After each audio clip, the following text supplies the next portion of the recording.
எனக்கு மனசில் ரொம்ப வருஷமாக அப்படியே எனக்கு இப்போல்லாம் ரொம்ப ஒரு அதிகமாக ஒரு நல்ல ஒரு உணர்வாக இருந்தது. இன்றைக்கி மேடையில் தலைவர் அண்ணெல்லாம் இருக்காங்க, அதனால் சொல்லணுன்னு எனக்கு ரொம்ப ஆசை. இந்த மாதிரி நான் எப்பயும் பேசுனதில்லை, முதல்ல என் மனசுக்குள்ளே உள்ளதை நான் சொல்கிறேன். நான் எல்லா ஊருக்கும் எங்கேயாவது ஊருக்கு போனால் வெள்ளி சனி ஞாயிறுங்க தாண்டி மற்ற கிழமைகளில் உள்ள தேட்டருக்கு போய் பார்க்குறேன்னு. எந்த ஊருக்கு ஒரு கிராமத்துக்கு போனாலும் நான் அந்த தேட்டருக்கு போய் பார்க்குறேன். ஒவ்வொரு படங்களும் பார்த்தீங்கன்னா ஒரு 12 மணிக்கு ஷோ போவேன், 3 மணிக்கு போவேன். நான் மட்டும் தனியாக போய் பார்க்குறேன். 7 பேர் உட்காந்துருக்காங்க, 12 பேர் இருக்காங்க, 15 பேர் இருக்காங்க. ஒரு தேட்டர் பார்த்தா 4 பேர் இருந்தாங்க. மனசு வலிச்சுது எனக்கு ரொம்ப. நான் அப்படி படம் பார்த்துட்டு நடுக்குது எனக்கு உடம்புலாம். என்ன இப்படி இருக்குது அப்படின்னு பார்த்தா ஒவ்வொரு ஊர்லேயும் இருந்த தேட்டர்லாம் உடச்சி கல்யாண மண்டபமாகவும் மாலாவும் ஆகிட்டு இருக்கு வேறு மாதிரி. அது யாருமே பெருசாக இது சாரமாக பேசவே மாட்டாங்களேன்னு எனக்கு ஒவ்வொரு இதுவும் பார்க்கும்போது இது விஷயமா யாராவது பேசுவானான்னு பார்த்தா இல்லை. இப்போ நான் மூணாறுன்னு ஒரு ஊருக்கு நான் போனேன். மூணாறில் தேட்டரே இல்லை.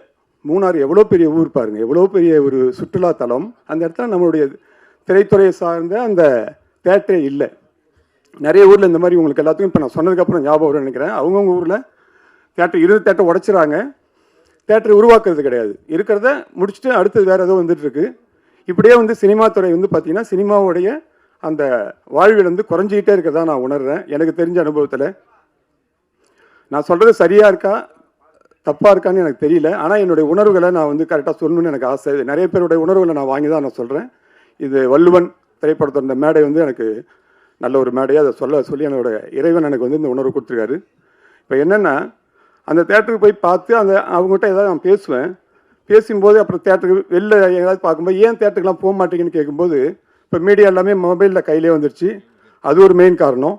அதை தாண்டி என்ன சொல்கிறாங்க, பப்ளிக்காக இருக்கிறவங்க தேட்டருக்கு போனால் திங்கிற பொருளை எடுத்துகிட்டு உள்ளே அனுமதிக்க மாட்டாங்கிறது மிகப்பெரிய குற்றச்சாட்டாக இருக்குது பொதுமக்கள்கிட்ட. அது நீங்கள் எல்லாருமே தலைவரான எல்லாரும் ஒன்று சேர்ந்து இதை கலந்து ஆலோசித்து இதுக்கு ஒரு நல்ல முடிவு நீங்கள் கொடுத்தீங்கன்னா ரொம்ப சிறப்பாக இருக்கும். நம்மளுடைய சினிமா தேட்டரில் நல்லபடியாக ஓடுன்னு என்னுடைய ஆசை.